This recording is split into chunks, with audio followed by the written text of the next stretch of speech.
जय हिंद दोस्तों। आज हम देख लेते हैं कि स्पीयर और हेमिस्फीयर का जो टोटल सरफेस एरिया या फिर कर्व सरफेस एरिया है वो किस तरीके से है। तो पहले देख लेते हैं स्पीयर का। तो स्पीयर का बहुत सिंपल है। स्पीयर का जो टोटल सरफेस एरिया होता है वो क्या होता है, 4 पाई r स्क्वायर। ओके, तो हमने ये 4 पाई r स्क्वायर क्या कह रहा है, ये कौन सा एरिया है। अब बताइए, टोटल सरफेस एरिया मतलब वो होता है जो आप टच कर सकते हैं, जो आप पूरा जो शेप आपके पास कंप्लीट शेप है उसमें कुछ मिसिंग नहीं है, उस पूरे शेप में क्या क्या आप टच कर सकते हो पूरा टोटल सरफेस एरिया में जाता है। तो इसमें आप क्या टच कर सकते हैं, ये मान लीजिए एक बॉल है, तो बॉल में आप उसकी पूरी सरफेस को टच कर सकते हैं।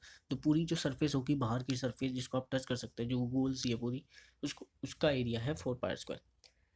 अब हेमिस्फीयर में क्या हुआ है, हेमिस्फीयर में इसी चीज़ को मैंने हाफ से बीच से कट कर दिया, इसी चीज़ को मैंने बीच से कट कर दिया, तो एक हेमिस्फीयर बन गया। अब हेमिस्फीयर में क्या क्या, अगर आप इसका टोटल सरफेस एरिया देखेंगे तो ये क्या हो जाएगा, इसमें जितने बॉल में आप टोटल जितना सरफेस एरिया टच कर रहे थे, एक तो उसको आपने आधा कर दिया, तो नीचे वाला जो कर्व एरिया था उसको आप टच ही नहीं कर पा रहे। तो इसमें एक ऊपर वाला सिर्फ कर्व एरिया जो है बच गया, जिसको आप टच कर सकते हैं। तो इसका मतलब है जो सर्पियर था उसका जो टोटल सरफेस आपको टच कर पाते थे उसका हाफ हो गया। तो एक तो हो जाएगा ये 4 पाई r स्क्वायर बाई 2, क्योंकि टोटल जितना टच कर पा रहे थे आप उसका अब आधा ही टच कर पा रहे हैं, तो 4 पाई r स्क्वायर बाई 2। और एक इसमें नया क्रिएशन हो गया है, अब इसको आपने बीच से काट दिया। ओके, और मान लेते हैं ये नीचे से क्लोज्ड है, स्पीयर नीचे से क्लोज्ड ही होता है जब तक बोला नहीं गया। अगर अगर ओपन बोला होगा तो ओपन बोल देंगे। ये ओपन नहीं है, मान लीजिए क्लोज्ड है नीचे से। ओके, नीचे से क्लोज्ड है ये, तो नीचे से क्लोज्ड है तो इसका मतलब है नीचे वाला जो बेस है इसका सर्कल है, इसका जो नीचे वाला बेस है वो सर्कल है। और सर्कल का एरिया कितना होता है, पाई r स्क्वायर। तो ये भी ऐड हो जाएगा ना टोटल सरफेस एरिया में, क्योंकि हेमिस्फीयर में अगर ये कर्व वाला तो छू ही सकते हैं, साथ ही साथ इसका बेस वाला बेस भी टच कर सकता है, तो इसका बेस एरिया भी प्लस हो जाएगा। तो बेस एरिया क्या है इसका, पाई r स्क्वायर। तो अगर टोटल सरफेस निकाला जाए, 2 से 2 कैंसिल हो जाएगा, तो 2 पाई r square plus pi r square. तो टोटल सरफेस एरिया क्या आ गया हेमिस्फीयर का, 3 पाई r स्क्वायर। ओके, अगर आप कोई बोले कि कोई कटोरी है, तब कटोरी है तो ऊपर से तो ओपन ही होगी, ऊपर से तो ओपन ही होगी। तो बस आपको अगर इसको बोले कि इसको पेंट करना है या फिर इसमें सिल्वर कोटिंग करनी है, तो कितना एरिया को कोट करना पड़ेगा। तो एरिया कौन सा है जिसको कोट करेंगे, ये वाली चीज़ बाहर से कोट करना है बस। तो बाहर से यही वाली चीज़ करेंगे, ये ऊपर से तो ओपन है, तो ऊपर से तो खोखला है, ऊपर से सर्कल जो है सर्कल वाला एरिया इंक्लूड ही नहीं होगा क्योंकि ऊपर से तो खाली है।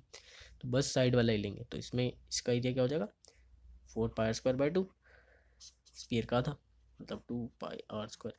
इसको हमें पेंट करना है। ओके, तो अब देख लेते हैं वॉल्यूम। हमारा सरफेस एरिया का पूरा हो चुका है सभी शेप्स का। ओके, फ्रस्टम रह रहा है, फ्रस्टम का आपका जो नया सिलेबस है उसमें इंक्लूड नहीं है, इसलिए फ्रस्टम अभी छोड़ देते हैं। अभी जो हमारे ये जो शेप्स थे, क्यूबॉइड, क्यूब, सिलेंडर, कोन, स्पीयर और हेमिस्फीयर, इन सब का कवर कर लिया हमने surface area, total surface area.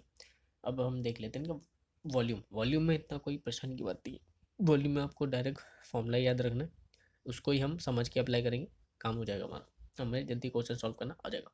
तो वॉल्यूम ऑफ क्यूबॉइड क्या होता है, वॉल्यूम में जो है 3 डायमेंशन अपने आ जाते हैं और तीनों मल्टीप्लीकेशन में आते हैं।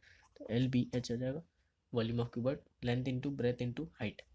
क्यूब का क्या हो जाएगा, अब इसमें तो अलग अलग साइड्स थे इसलिए L into B into H करेंगे, इसमें तो सेम ही है तो A इंटू A, मतलब इसका वॉल्यूम होता है A क्यूब। ओके, सिलेंडर का होता है पाई r स्क्वायर इंटू H, या फिर कह लीजिए पाई r स्क्वायर H।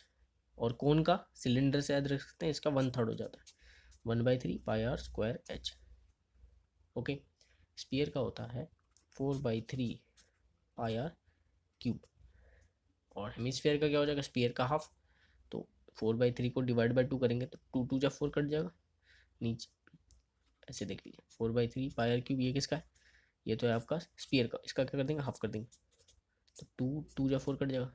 तो वॉल्यूम ऑफ हेमिस्फीयर का जाएगा 2/3 पाई r, सॉरी, पाई r क्यूब।